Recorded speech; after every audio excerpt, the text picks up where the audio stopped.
En la ciudad de Buenos Aires tenemos un sistema acusatorio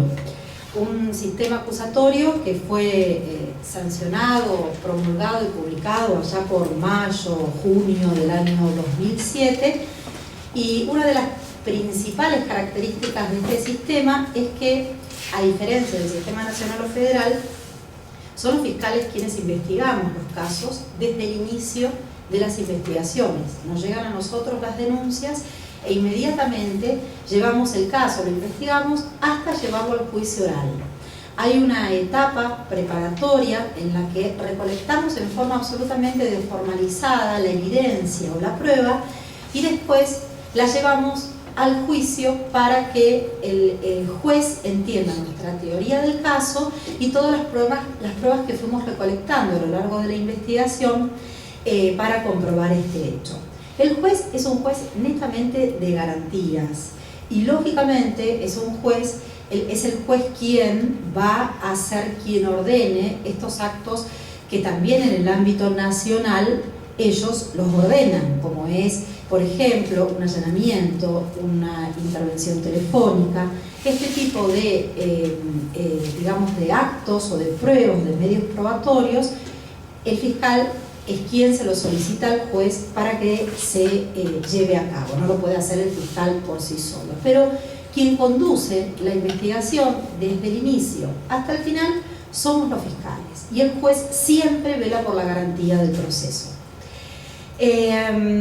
No sé si ustedes saben, pero en la ciudad de Buenos Aires tenemos una cantidad de delitos bastante acotados que se han transferido a través de convenios de transferencias, pero justamente muchos de esos delitos son los que se cometen a través de Internet.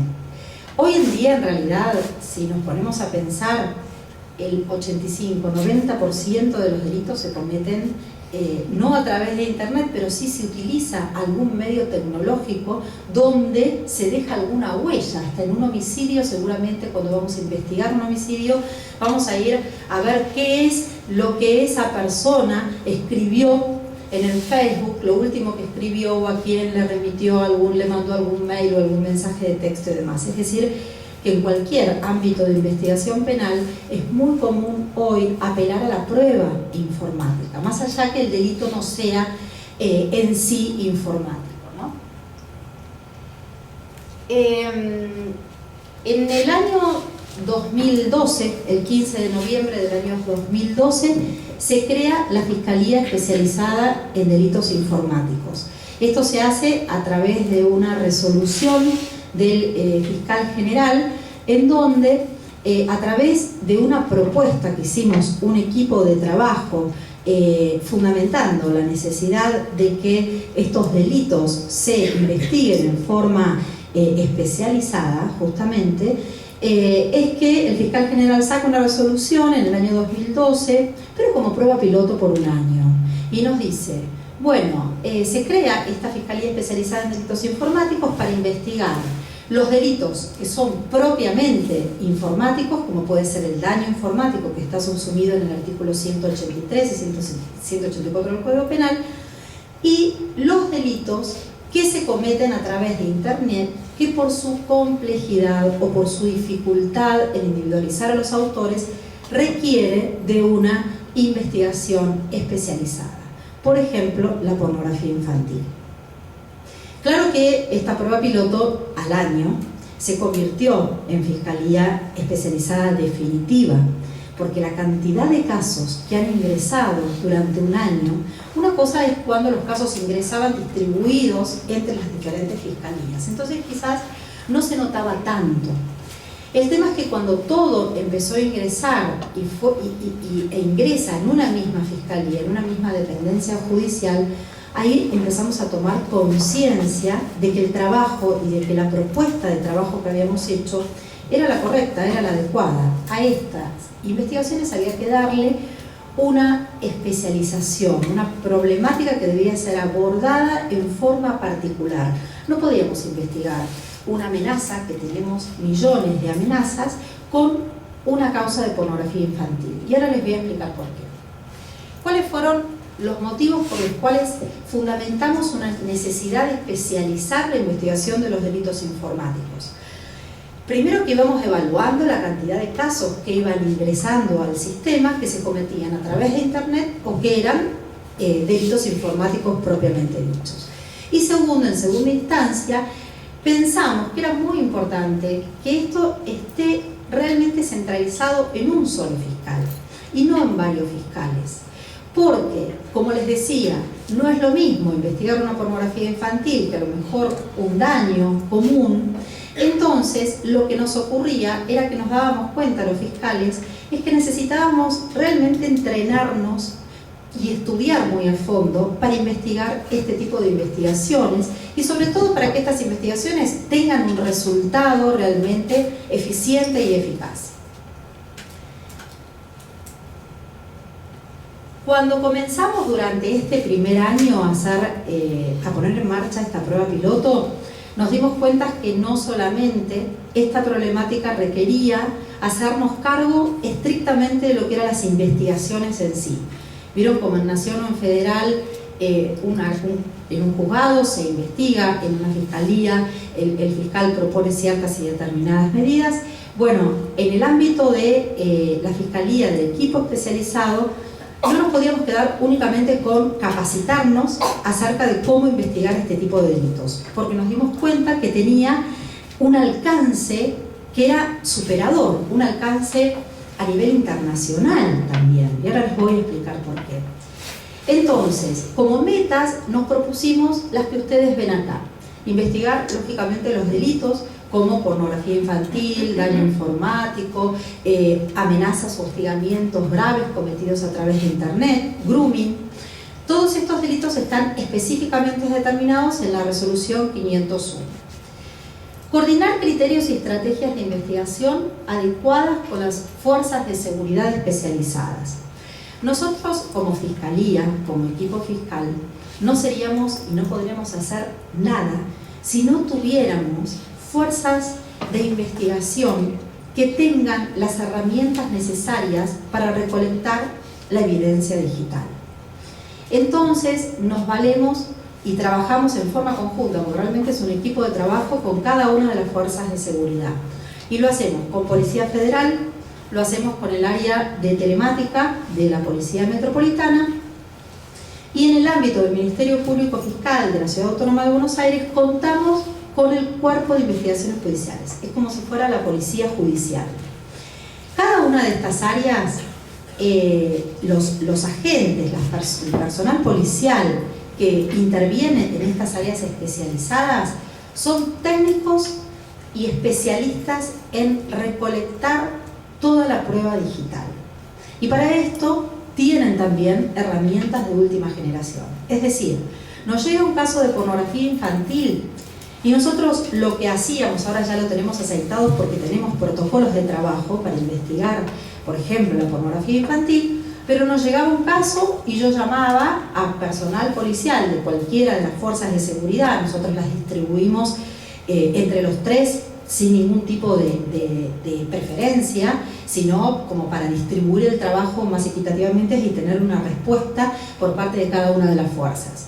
Nos reuníamos, yo les presentaba el caso y discutíamos cuál era la estrategia de investigación, cuál era la teoría del caso y cómo podíamos llegar de una manera más rápida a conseguir resultados más eficientes, siempre, lógicamente, respetando al máximo las garantías constitucionales. Entonces, quizás yo desde el punto de vista jurídico les decía dónde yo quería llegar y ellos, desde el punto de vista técnico, me hacían una devolución acerca de cuáles eran sus posibilidades, cómo ellos podían arbitrar los medios para llegar y para recolectar esa prueba y hacerlo de una manera más rápido y más eficiente. Es así como trabajamos y efectuamos los protocolos, que en el tercer punto habla de elaborar protocolos de actuación que faciliten y unifiquen los criterios de actuación para la obtención de prueba digital. En cada uno de los delitos que intervenimos en el ámbito de la Fiscalía, tenemos protocolos que fuimos elaborando, no solamente nosotros, el equipo de la Fiscalía Especializada, sino que lo hemos hecho también con las diferentes fuerzas policiales. El protocolo es hasta que el caso se requiera juicio, y como ustedes saben, cuando ya vamos a juicio en un caso, ahí corremos la suerte de la teoría del caso de la Fiscalía versus la teoría del caso de la defensa, y lo que puede llegar a pasar ahí es el resultado de cuál de las partes le dé mejor información al juez. Por eso para nosotros la recolección de prueba es fundamental a la hora de ir al juicio oral, porque esa prueba que yo recolecto en la etapa de instrucción tiene que ser de una calidad tal que a mí me permita llegar al juicio oral y convencer al juez que mi caso es un caso y que esa persona merece eventualmente una condena. Me ha pasado de casos en que no he llegado el resultado a ser loable en cuanto me generaba duda de si esa persona realmente era responsable de haber cometido este tipo de delito, y lógicamente he desistido de la acusación. Pero en los casos donde hay un caso y lo llevamos a juicio, bueno, muy bien, la calidad de la información que nosotros podamos dar es fundamental, porque el juez, cuando llega en un sistema acusatorio y se sienta en el estrado del juez durante una audiencia de juicio, desconoce, no viene estudiando el caso. Empieza a tomar conocimiento de la existencia de ese caso a raíz de la información de fiscal y defensor, ¿sí? Entonces, cuando mejor sea la información que nosotros le suministramos al juez, mayor posibilidades de emitir decisiones de calidad también tiene. Promover convenios de cooperación con el sector privado a los fines de cumplimentar los requerimientos de la justicia. Es fundamental la información que a nosotros nos tiene que dar el proveedor de servicio, Google, Fivertel, Microsoft. Es fundamental porque la información, mucha de la prueba que nosotros vamos a necesitar, se la vamos a tener que requerir a los proveedores de servicio. Por ejemplo, los datos de los abonados, es decir, cuando, siguiendo el ejemplo de pornografía infantil, a nosotros nos ingresa un caso a través de Interpol para investigar un caso de pornografía infantil, seguramente va a venir con el número de una IP. Esa IP va a tener relación con un cliente de Fivertel, de Microsoft. Entonces, somos nosotros quien debemos solicitarle al proveedor de servicio los datos de los abonados. Dígame, esta IP con este número, ¿a qué domicilio pertenece? ¿Quién la contrató? ¿A nombre de quién usted hace la facturación? ¿Desde cuándo es cliente suyo? Sin ese dato nosotros no podemos empezar a investigar, porque yo necesito ese dato para que a mí me ubiquen en tiempo y espacio, y para que eventualmente, si voy a pedir un allanamiento, porque eventualmente ahí vive la persona que intercambia material pornográfico, o ahí vive una persona que instaló un botnet dañando un servidor, bueno, entonces voy a necesitar hacerme de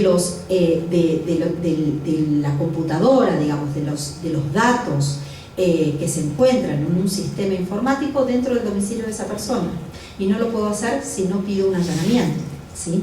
Entonces es fundamental esta relación que tenemos que tener con los proveedores de servicio. Ellos tienen que saber qué es lo que nosotros necesitamos en el marco de una investigación y en cuánto tiempo lo necesitamos, porque a lo mejor ellos se toman su tiempo para respondernos, o quizás no les parece algo tan importante y nosotros le tenemos que decir que es tan importante o menos importante que lo requerimos la respuesta en X cantidad de días. Ellos tienen que saberlo. Y lo que nosotros también tenemos que saber es si ellos están dispuestos a darnos esa información. Hay veces que pueden darnos, otras veces no quieren darnos. Y esto responde a otras cuestiones, y quizás no lo diga con relación concretamente a este ejemplo que dije sobre la solicitud de los datos de los abonados, pero sí otras pruebas que necesitamos de los proveedores de servicio, y como no está todavía aún regulada la responsabilidad de los proveedores de servicio, muchas veces ellos piensan que no están en la obligación de respondernos a ciertos requerimientos judiciales. Y esto para nosotros se convierte realmente en un problema. Si bien son cuestiones de política empresarial, de políticas económicas, que a lo mejor a nosotros como operador del sistema nos excede, pero no nos deja de alguna manera de afectar, porque si ellos no nos brindan la información que nosotros necesitamos, no podemos continuar con la investigación. Entonces tenemos que sentarnos en una mesa con cada uno de ellos. La semana pasada lo hicimos con un grupo de ellos, como para intercambiar qué es lo posible y qué es lo que no, para nosotros poder de alguna manera fortalecer y ya de antemano conocer las debilidades que podamos tener en el ámbito de una investigación penal. El entrenamiento y la capacitación de los fiscales, de los jueces y de los defensores y de todos los que conformamos un equipo fiscal o judicial o en el ámbito de la defensoría es fundamental. No es lo mismo, por eso yo les decía, yo me crié en la justicia federal, y no es lo mismo investigar un caso de falsificación de documento que un caso de pornografía infantil. No es lo mismo un allanamiento de una casa en donde vamos a secuestrar un arma o drogas que meternos en la computadora de una persona y hacernos de los datos informáticos de esa persona. Yo voy a buscar un arma, entro a la casa con una orden de allanamiento, encuentro el arma que buscaba y me fui. Cuando yo tengo que ingresar a un sistema informático y tengo que entrar a la computadora de alguien y tengo que secuestrar los datos de esa persona, no solamente puedo llegar a encontrarme con fotos o material pornográfico con menores de edad involucrados, sino puedo encontrarme con cualquier universo de cosas, algunas que pueden llegar a ser provenientes de la comisión de un delito, otras que responden al ámbito de la privacidad y de la intimidad de la persona. Y a lo mejor hay información también que involucra a otras personas, con lo cual, fíjense la diferencia de lo que es en el ámbito físico, buscar un arma, buscar droga, que meterme en la computadora de una persona y hacerme de todos esos datos, de los que seguramente voy a necesitar una pequeña porción de todo esto, pero vi todo el resto. Vi todo el resto, accedí a todo el resto. Entonces, como les decía, la capacitación y el entrenamiento nuestro es fundamental para esto. Y después el intercambio, porque nos ocurre que en el ámbito nacional no hay todavía fiscalías especializadas o equipos especializados, juzgados especializados en delitos informáticos. Y la realidad es que tendría que haber en el ámbito nacional, en el ámbito provincial, tendrían que existir equipos fiscales o juzgados especialistas, capacitados y entrenados para investigar estos casos y llevar estos casos a juicio, ¿sí? Entonces, lo que nosotros hacemos mucho y trabajamos mucho por ahora es con el intercambio a nivel internacional. A nivel internacional y regional sí existen muchos fiscales y muchos jueces especializados en este tipo de investigación. Entonces, la verdad que al ser la primera fiscalía especializada del país, nosotros tomamos muchos ejemplos de ellos como para ir aprendiendo e ir avanzando paso a paso, ¿sí? Y lógicamente el intercambio con las provincias, con los fiscales de provincias también es muy importante. Cuando tenemos un caso de pornografía infantil, no solamente investigamos que la persona que haya intercambiado, que haya distribuido material pornográfico lo haga desde un domicilio de Capital Federal. Lo más probable es que nos encontremos ante la presencia de una red de pedofilia, en donde los domicilios de los que se envían, distribuyen o intercambian material pornográfico con menores de edad, va a estar distribuidos o a lo largo de por todo el país, por las diferentes provincias o también por diferentes partes del mundo, ¿sí? Entonces, lo que nos pasa cuando hacemos un allanamiento masivo también en diferentes partes de las provincias no tienen personal policial que sepa especializado en recolectar la evidencia digital. Y con esto hay que tener muchísimo cuidado, porque cuando no se está formado en cuanto a lo que es la recolección de evidencia digital, nos puede traer problemas a nivel probatorio, porque se puede llegar a contaminar la prueba, se puede llegar a no preservar la prueba que después el fiscal va a requerir para llevar el caso a juicio. Por eso nosotros muchas veces, y la verdad que humildemente, cuando tenemos una investigación que sabemos que viene bien, que viene fuerte, le ofrecemos a los fiscales de provincia que el área de telemática de la Policía Metropolitana o nuestro cuerpo de investigaciones judiciales pueda ayudar a las delegaciones del interior policiales, como para asegurarnos de que esa recolección y ese aseguramiento de prueba va a ser el correcto. Y acá tenemos 4 temas que cuando hablamos de investigación de delitos informáticos son fundamentales. Los voy a decir así sucintamente, pero daría como para hablar 3 horas de cada uno de estos puntos. En primer lugar, la adaptación de las normas de fondo. Nuestro Código Penal es de la década del 20, con lo cual hay una serie de conductas delictivas que están adaptadas a los bienes jurídicos de aquella época, donde la tecnología no es, los avances de la tecnología no eran los que hoy imperan en el ámbito, en la actualidad. Entonces, en el año 2008, a través de la ley 26388, se reformó una serie de conductas delictivas y se integró al Código Penal una serie de conductas que podríamos decir que son las cometidas a través de medios informáticos o son conductas o delitos informáticos propiamente dichos. Acá hay toda una discusión acerca de si hace falta crear nuevos tipos penales o podemos adaptar estas conductas que se cometen a través de Internet a los tipos penales ya existentes. Lo cierto es que esta ley 26388 fue un gran avance y al introducir este tipo de nuevas conductas. ¿Por qué? Porque muchas veces lo que nos pasaba cuando no estaba esta ley era que los jueces muchas veces tenían que forzar un poquito la interpretación para eventualmente llegar a dictar alguna sentencia condenatoria eventualmente, porque el principio de analogía no lo podemos aplicar a nivel penal, con lo cual realmente quedaban muchos tipos penales atípicos, es decir, no está legislado. Ya les voy a dar un claro ejemplo de lo que pasaba antes de que saliera la ley de grooming. Teníamos la conducta, sosteníamos que esta conducta debía ser una conducta mínimamente susceptible de ser investigada, porque eventualmente podía ser una conducta penal, pero al no estar descrita en el Código Penal era típica. De ahí nos comienzan a surgir las necesidades de que se expresen claramente cuáles son las conductas típicas para poder, en el marco de un respeto de las garantías, poder investigar este tipo de ilícitos. Adaptación de las normas procesales. Y acá nos ocurre prácticamente lo mismo. El Código Procesal, tanto en el Código Procesal de la Nación como el de la Ciudad Autónoma de Buenos Aires, carecen de normas específicas en cuanto a la recolección de la evidencia digital.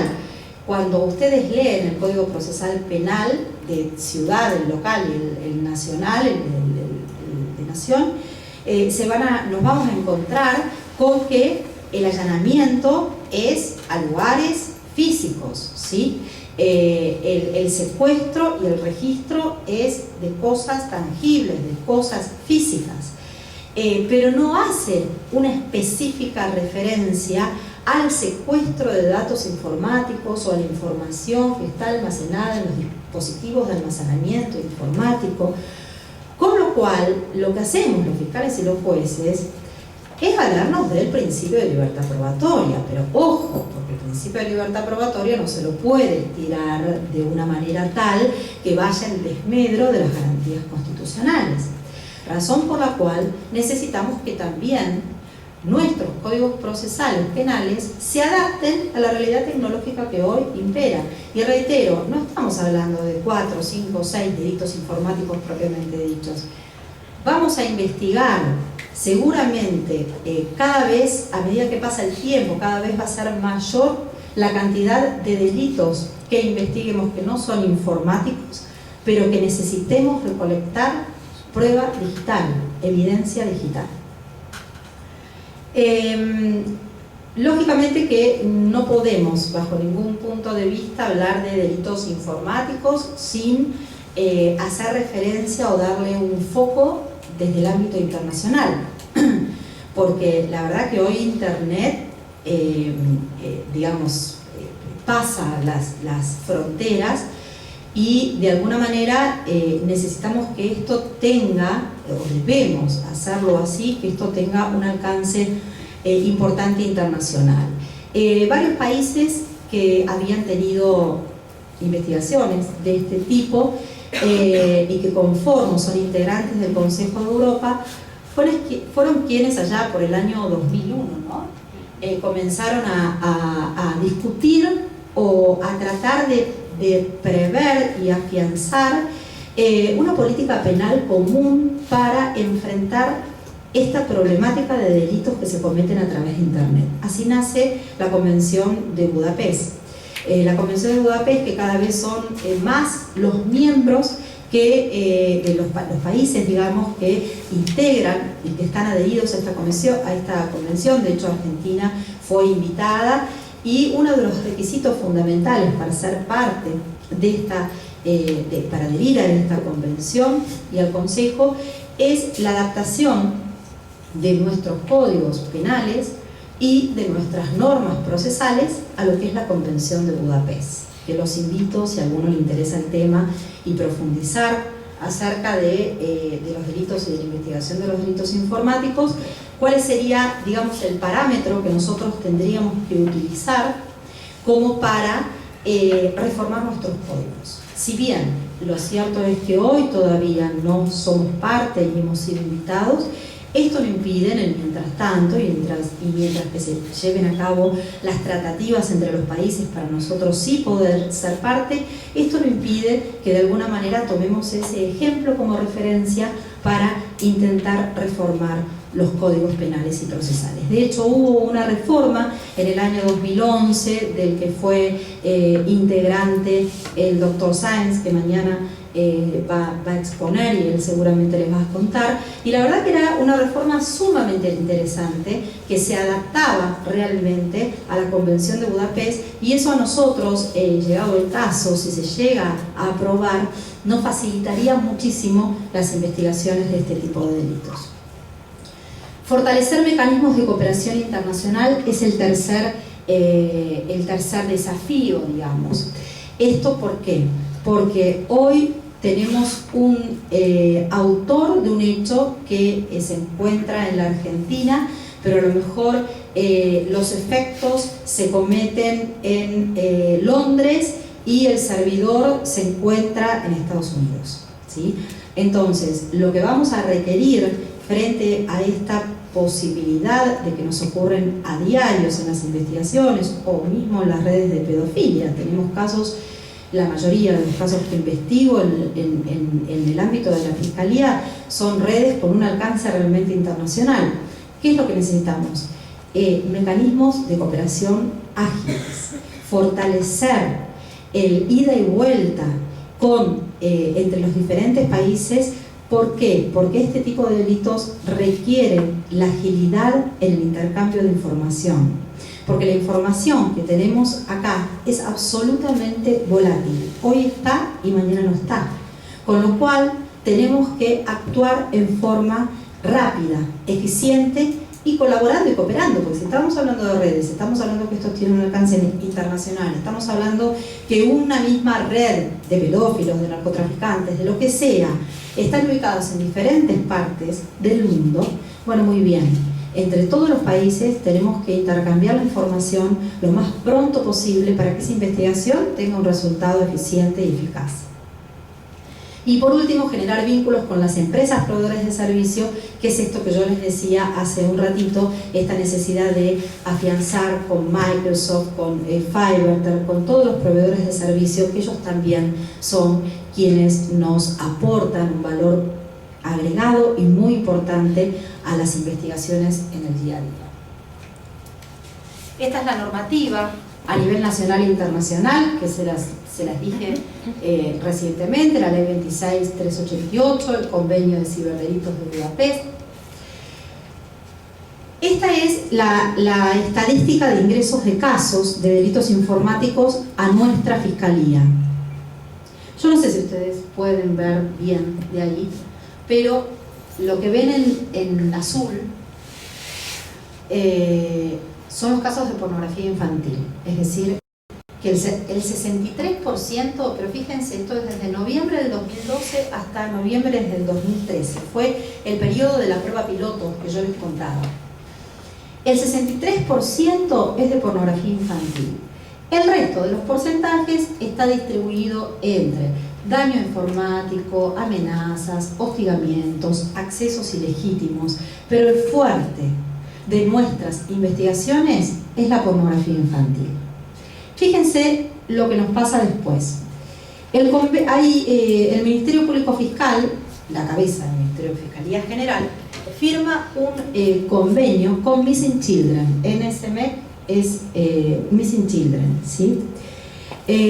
Missing Children lo que hace es poner en conocimiento de todos los proveedores de servicio, mejor dicho, los proveedores de servicio ponen en conocimiento de Missing Children cuando detectan alguna subida o bajada o algún movimiento de algún cliente suyo que pudiera estar subiendo o bajando material pornográfico con menores de edad involucrados. ¿Qué es lo que hace Missing Children? Lo pone en conocimiento del FBI, el FBI en conocimiento de Interpol, Interpol lo baja a Policía Federal y así nos llegaban los casos a nosotros hasta el 11 de octubre del 2013 que se firma este convenio. Entonces, hoy lo que nos ocurre es que no solamente nos entran los casos a través de Interpol, Policía Federal, sino que Missing Children firma un convenio con Fiscalía General en la que todos los incidentes que se detectan de subida y bajada de material pornográfico con menores de edad son directamente puestos en conocimiento en la base de datos a través de un mail, ¿sí? Una plataforma informática en la que automáticamente ponen en conocimiento a nuestra policía judicial, al cuerpo de investigaciones judiciales, al área específica de delitos informáticos en el cuerpo de investigaciones judiciales. En el momento que les llega a ellos, a mí me llega en este teléfono, es decir, en forma simultánea nosotros tomamos conocimiento de ese mail que viene de Estados Unidos. Y es ahí donde ponemos en práctica nuestro protocolo de actuación. Porque fíjense a cuánto nos ascendió en 3 meses que lleva este protocolo el ingreso de casos de pornografía infantil. El paulatino aumento hasta la línea roja que ustedes, colorada, que ustedes ven punteadas, es hasta que se firma el convenio. Es decir, desde que empieza a funcionar nuestra Fiscalía Especializada en noviembre del 2012 hasta octubre del 2013. Fíjense, desde octubre del 2013 hasta febrero del 2014. Como nosotros lo vamos actualizando trimestralmente, la próxima actualización la haremos en mayo, con lo cual nos estamos quedando cortos con esa línea ascendente, ¿sí? Entonces, fíjense el ascenso de el número de casos que nos entraron solamente por ese convenio y solamente con relación a pornografía infantil y a grooming. Y ahora les voy a contar por qué. Bueno, hoy entonces ascendió prácticamente un 10% la cantidad de casos de pornografía infantil que tenemos en el universo de casos que ingresan a nuestra fiscalía, y fíjense que es el 71% de casos de pornografía infantil, es decir, esto representa una cantidad, créanme, increíble de casos que, bueno, estamos tratando de investigar de la forma más pronta y eficaz posible. Este es el delito de pornografía infantil. Seguramente la mayoría de ustedes estará familiarizado quizás, pero la pornografía infantil reprime de 6 meses a 4 años el que produjere, financiare, ofreciere, comerciare, publicare, facilitare, divulgare o distribuyere por cualquier medio toda representación de un menor de 18 años dedicado a actividades sexuales explícitas o toda representación de sus partes genitales con fines predominantemente sexuales. Lo que tratamos de investigar cuando nos llega un caso como este es, lógicamente, a través de la individualización de las direcciones de IP y hacer un seguimiento de los eventuales autores, cuando llegamos al domicilio desde donde habrían salido esas imágenes o de donde se habrían facilitado, divulgado, distribuyeron o facilitare. Cuando llegamos ahí, pedimos al juez un allanamiento, ingresamos, recolectamos la evidencia digital. Digo recolectamos y demás, pues yo voy colada a todos los allanamientos porque me encanta aprender de todo el cuerpo de investigaciones, cómo recolectan la prueba, cómo toman los recaudos necesarios para que no se vicie la prueba que van a juntar. Digamos, todos los protocolos de la cadena de custodia. Es realmente sumamente interesante. Y además a mí me va dando una pauta de qué es lo que voy teniendo en el caso, porque yo necesito saber si tengo que pedir la prisión preventiva de esa persona, y lo tengo que saber en el momento. ¿Por qué? Porque muchas veces lo que puede llegar a ocurrir es que yo puedo secuestrar todos esos datos informáticos y pedirle al cuerpo que haga la pericia y el análisis técnico específico, que lógicamente esto va a tardar un tiempo. Pero en el mientras tanto, el imputado puede perfectamente irse a un cibercafé, ingresar a su cuenta a través de otro lugar, un lugar anónimo, y borrar todo lo que hay, ¿sí? O entrar en la nube, y si tiene ahí material en el que intercambia o distribuye y demás, también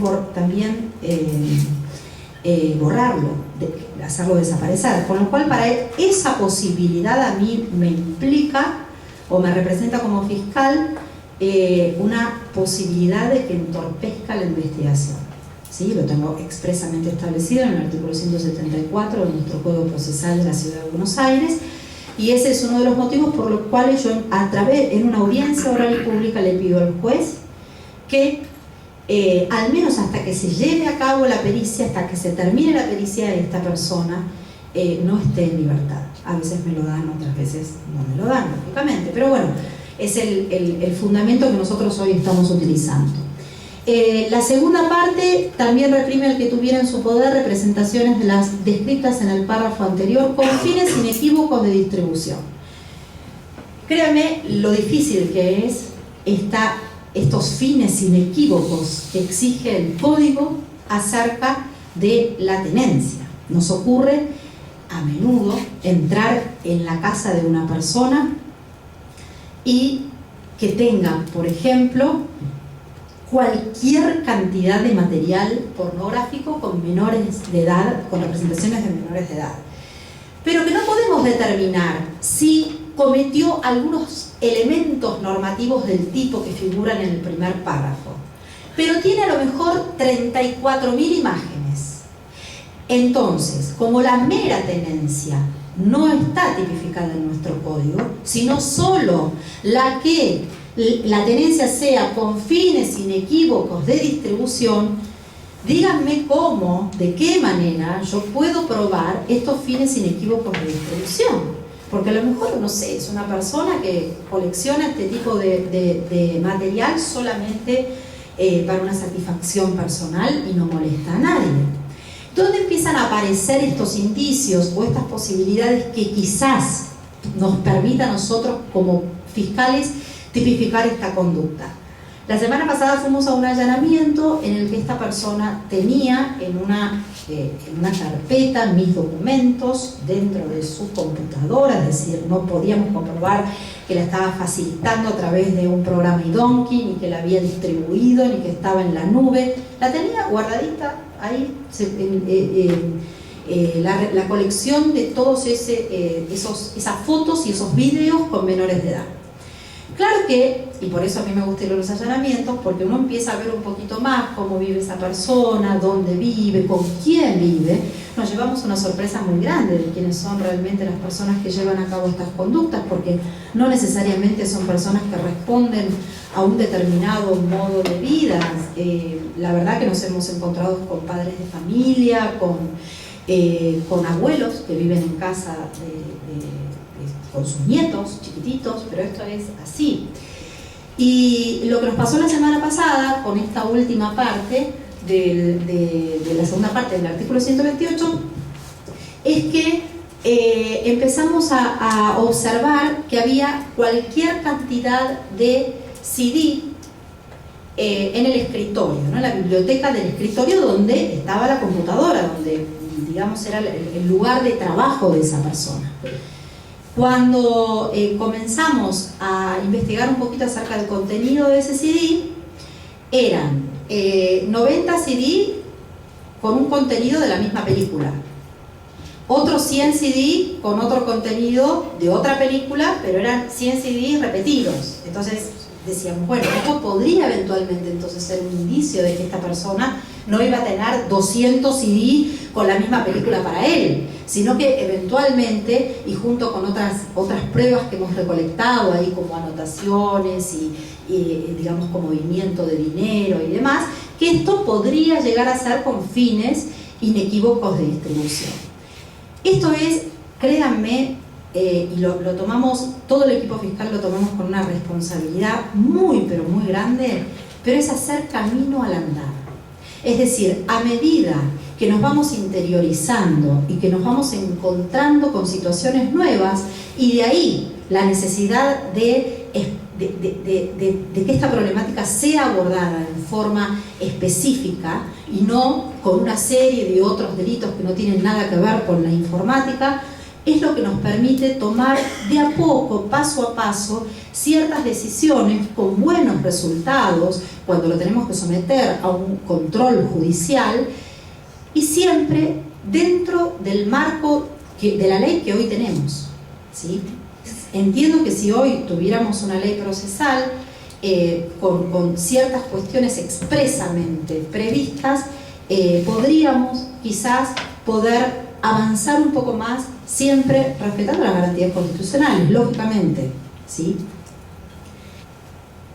En el marco de las investigaciones de estos delitos, cuando nosotros ya tenemos todo el material secuestrado y el área de los delitos, el área de investigación nos manda las pericias o los informes técnicos ya hechos, y empezamos a estudiar todo el material que encontraron y empezamos a darle un sentido y a tratar de entender toda la explicación técnica y tecnológica que nos dan los peritos especializados.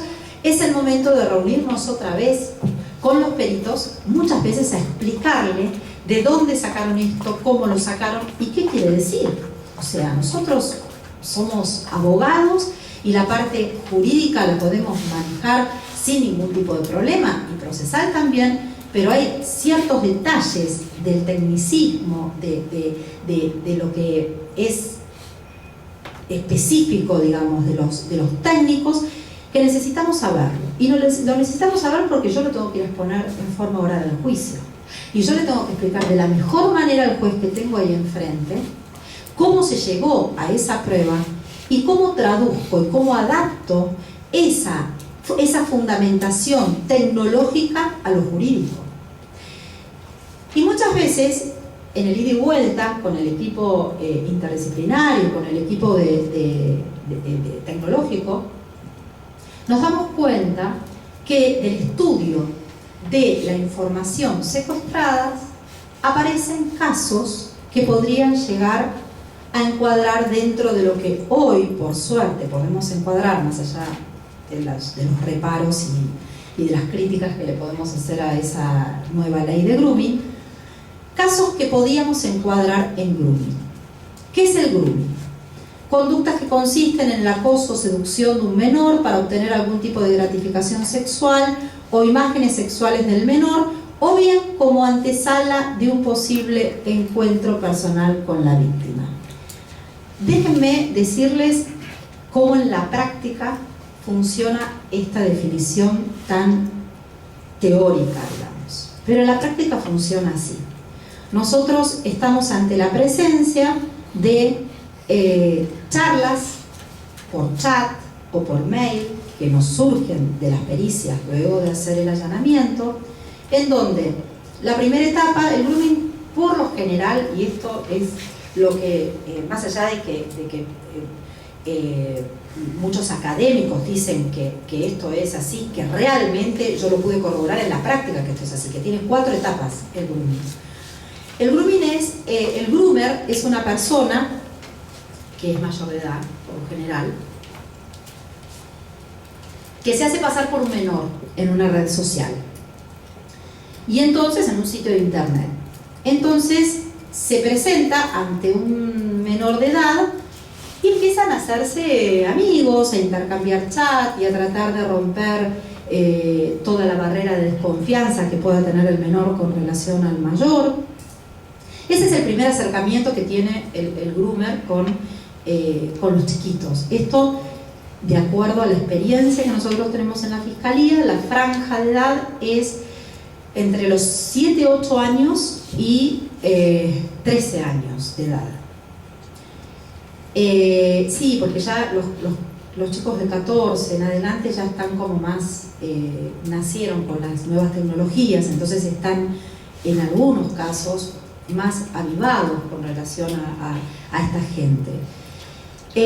Se continúa entonces con este proceso en el que luego la persona se acerca al menor de edad y empieza a averiguar sobre cierta información clave del menor, sobre su familia, sobre los gustos que tiene, hasta muchas veces interactúa en la misma red social que interactúa el menor para ver qué es lo que los amigos, qué concepto tienen los amigos de él, o qué es lo que dicen que les gusta, o qué es lo que intercambian, como para él poder utilizar digamos, ese material, esa información para llegar aún más al menor.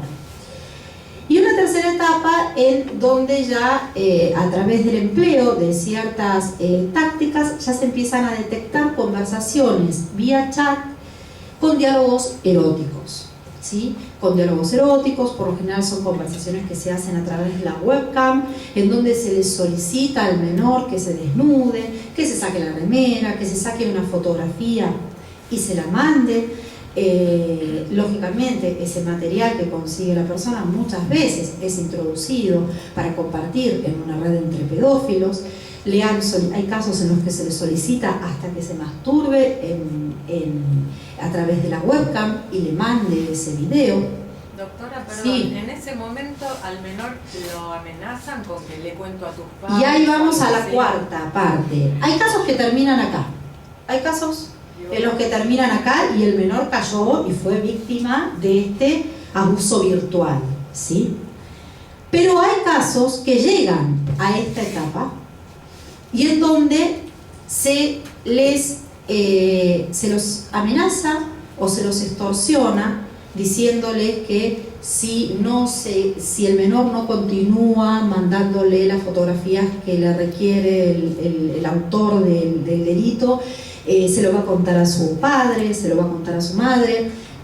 Nosotros tenemos un caso en la Fiscalía en los que el groomer le escribe al menor de edad: falleció tu papá hace 2 meses, no sea cosa que ahora a tu mamá le pase lo mismo. Entonces, a ver, un menor entre 7, 8 y 12 años, hay que ver lógicamente también cómo está conformada la familia, qué contención tiene la familia, pero la verdad es que la experiencia que nosotros tenemos es que la vulnerabilidad es para todos. Es decir, acá no hay clases sociales, acá no hay... sí, a lo mejor hay chicos que pueden estar, digamos, más involucrados con las redes sociales, porque a lo mejor en la casa no tienen una determinada contención. Yo tengo 3 chicos adolescentes que viven en la red. Lógicamente les dejo la cabeza así como con todas les cuento todos los casos. Yo llego a la noche a mi casa, cenamos y yo cuento todos los juicios y los casos que tengan. Ya no me soportan más, pero no me importa, prefiero que ellos sepan lo que pasa. Porque realmente, créanme que uno lo vive de cerca esto. Esto no pasa ni en las villas, ni en Polonia, ni a un determinado estrato social. Nos pasa a todos. Podemos ser padres de estos chiquitos, cualquiera de los que estemos sentados acá. Esto es así. Perdón que sea así como un poco fuerte, pero es una realidad, sí. Yo tengo entendido que una de las madres que es impulsora de las leyes de grooming, el marido es analista de sistemas, la señora, creo, Roxana Domínguez, que es analista de sistemas, o sea que tiene una carrera universitaria y ella le enviaron la casa para poder trasladarse, pero sin esa formación técnica que tenía el marido no hubiesen podido rastrear al agresor, digamos. Sí, igual yo lo que creo acá es que es sumamente importante, ya metiéndonos en quizás lo que es la prevención, ¿no? Porque no tenemos que llegar a esto. Yo creo que tenemos que trabajar, es un momento de transición, ¿sí? Porque somos adultos que no nacimos con las redes sociales involucradas en nuestra vida. Yo los veo a mis hijos y su teléfono es la prolongación de su brazo, ¿sí? Entonces nosotros nos cuesta, si bien muchos de nosotros no podemos dejar de lado nuestro celular y estar de alguna manera conectados a internet, lo cierto es que nosotros ya somos grandes y ellos son los que están en una situación de vulnerabilidad absoluta. Entonces, déjame terminar esta idea, digo, para no tener que estar investigando este tipo de casos, poder crear ciertas políticas de Estado, políticas gubernamentales, en las que formemos a nuestros chicos a través de los colegios, a través de los directivos de los colegios, de los docentes y de los padres. Cuando pensamos que los chicos están encerrados en la habitación, qué suerte que no salen porque la inseguridad afuera es terrible, lo están en casa y se quedan en la computadora. Por favor, fíjense dónde están navegando. Fíjense con quién están chateando, fíjense los juegos de red con quién los están jugando, ¿sí? Si tienen la posibilidad de, sobre todo con los chicos más chicos, poder tener la clave de su Facebook. ¿Por qué un chico de 7, 8 años tiene que tener Facebook? Tiene que tener un control estricto por parte nuestro. No podría, en realidad, para menores de 16 años no está permitido. Pero la mayoría de chicos lo tienen. Y los padres luchamos con eso. Porque ese es el gran problema. Todos nosotros somos profesionales, trabajamos todo el día, muchas veces, sobre todo las mujeres, control remoto llevamos nuestra casa. Hay cosas que yo siempre digo, es a través de la información que le damos a nuestros hijos. No podemos estar con un low jack, ellos no pueden tener un low jack y yo estar controlando estrictamente todo lo que hacen y lo que dejan de hacer. Pero tenemos que tener un control. Hoy por hoy tenemos que tener un control.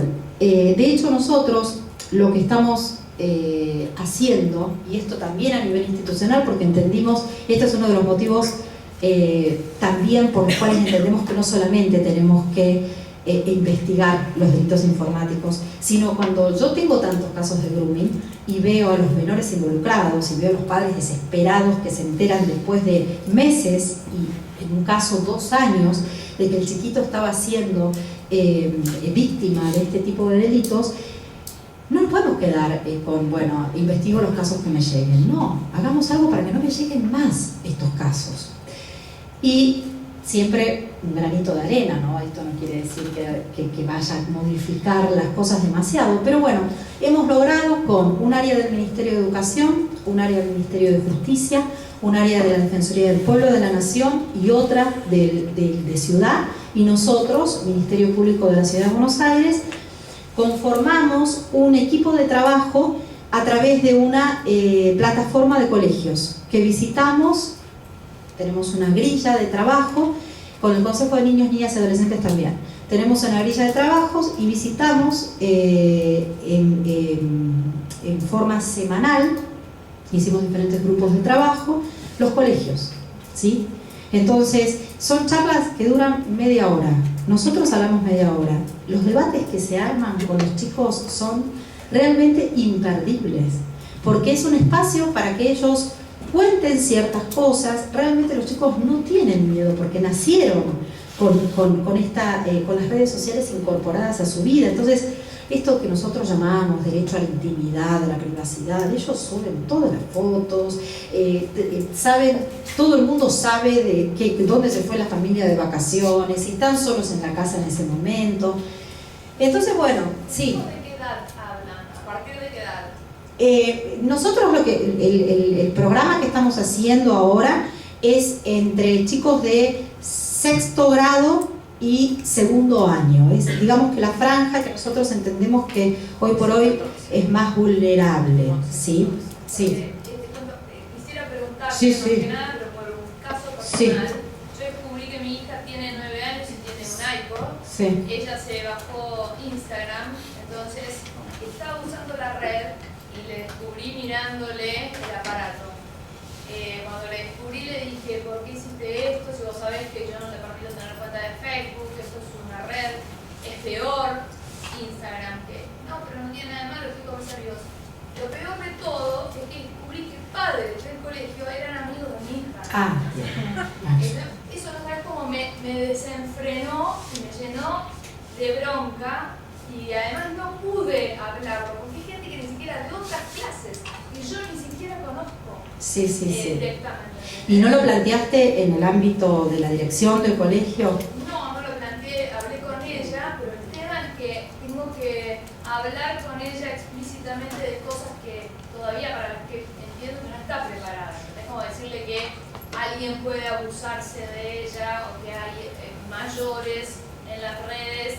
La verdad que me resultó bastante duro y no sé si podría plantearse en una ley que un mayor sepa que tiene responsabilidad al vincularse, al solicitar el vincularse con un niño menor, ¿entendés? Sí, es que en realidad debería ser así, es decir, un menor de 8 o 9 años, no sé cuál es la edad en la que pueden tener ya, creo que son 13 años. En realidad a los 13 años recién se podría tener legalmente Facebook, pero el problema es que todos los chicos de 9, 10, 11 años, a partir de los 9 años ya se tiene Facebook. Yo no te sabría decir sinceramente si la solución es prohibirles algo que todo el resto los tiene, o educarlos sobre las consecuencias sobre esto. Y aquí vos me decís, ella quizás no está preparada para recibir tal información. Yo no estoy tan segura de eso. Yo la verdad que no lo sé. Yo hablo con mis hijos, lo que pasa es esto. Y antes, cuando quizás 10 o 20 años antes, 9, 10 años, eran chicos, hoy por hoy tienen un manejo de información por el acceso a las redes sociales y a internet y demás, que nosotros hace 15, 20 años no teníamos. No te vas a sorprender si vos la sentás a tu hija a hablarle realmente cómo son las cosas, de que a ella no le va a parecer tan extraño lo que vos le puedas llegar a decir. Pero más allá de lo que es el enfoque a nivel personal, me parece que esto tiene que tener un enfoque a nivel institucional. Es decir, los colegios no pueden estar desconociendo que pase esto. Y los colegios desconocen, porque no entienden nada.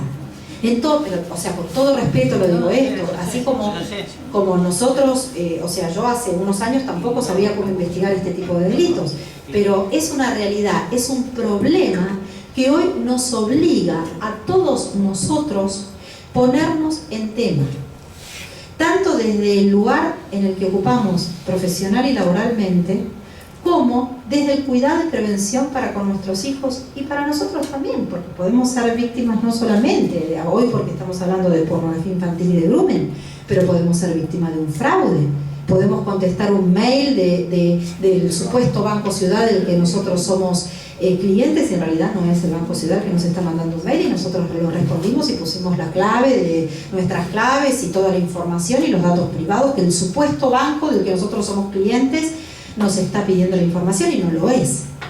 Con lo cual, esto es un tema que creo que todos, por diferentes motivos, nos puede llegar a afectar, y tenemos que estar informados. Y esta información y esta formación es fundamental que nosotros la podamos transmitir desde casa 100% y desde los colegios, ¿sí? Es decir, los chicos de esta franja de edad, los directivos del colegio tienen que tomar conciencia que si ellos no son capaces de transmitir esta formación o esta información, tienen que traer personas capacitadas y especializadas que puedan mínimamente contarles qué es lo que les puede pasar. Pero doctora, profesora, acá hay algo muy simple, puede directamente ella hablar con el padre o con ese adulto que es padre de otros niños que está hablando con la hija de ella. Bueno, Es más obviamente, directo, si obviamente. quiere encararlo No, no, directamente. El caso concreto. La problemática es más abarcada. El caso concreto, o sea, obviamente que en cada caso concreto uno tiene la posibilidad de actuar de diferentes maneras. Pero lo ideal, reitero, es ser conscientes de poder crear una política de educacional, de formación, de prevención. Yo no quiero más que estos casos me lleguen a la fiscalía. No quiero que me llegue, no quiero que venga la mamá con su chiquito en el que le han de alguna manera obstruido, vulnerado la libertad, el desarrollo de la libertad del desarrollo sexual. Porque lo veo como si fuera propio. Y les reitero, no hay clases sociales en esto, no son chiquitos que a lo mejor no tienen una formación, no, cualquiera de los hijos de quienes estamos acá presentes. Esta es la ley, así le doy la palabra, porque esta es la ley de grooming. Será penado con prisión de 6 meses a 4 años el que por medio de comunicaciones electrónicas, telecomunicaciones o cualquier otra tecnología de transmisión de datos contactare a una persona menor de edad con el propósito de cometer cualquier delito contra la integridad sexual de la misma. Bueno, varias críticas con relación a esta ley, mínimamente, sumamente vaga. Tiene escala penal, por ejemplo. Claro, tal cual. Además, ¿cómo pruebo que lo hacía con el propósito de cometer cualquier delito? Imposible. Una prueba diabólica. Muy complicado. Bueno, esto quizás da para otra reunión porque nos llevaría muchísimo tiempo. Y esto a lo mejor nos sirve a quienes somos padres o tenemos hermanos chiquitos, cómo evitar ser víctimas de ciberacoso. Tener especial cuidado en el uso de las redes sociales, ya que los ciberacosadores frecuentan este tipo de servicios en búsquedas de una potencial víctima. El menor debe ser cuidadoso con los datos personales que introduce en la red. Por favor, digámosle a nuestros hijos que no pueden estar subiendo a la red todo lo que involucre a datos que para nosotros sí son personales. Para ellos no, porque ellos lo comparten con todo el mundo. Pero yo no tengo ganas de que todos los amigos y los padres de los amigos y los amigos de los padres de mis hijos sepan dónde yo me fui de vacaciones, o qué hago el fin de semana, o si estoy en mi casa, o si mi casa quedó libre porque me fui a Mar del Plata. No quiero.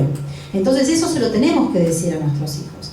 Realizar un uso responsable y seguro de la computadora y utilizar la webcam únicamente con personas de confianza, de máxima confianza. Los chicos hablan, hoy por hoy los chicos los vemos que hablan por la webcam como si estuvieran frente a frente, ¿no? Con sus amigos. Comunicar a los padres o adultos responsables cualquier situación de riesgo en la que se vean inmersos.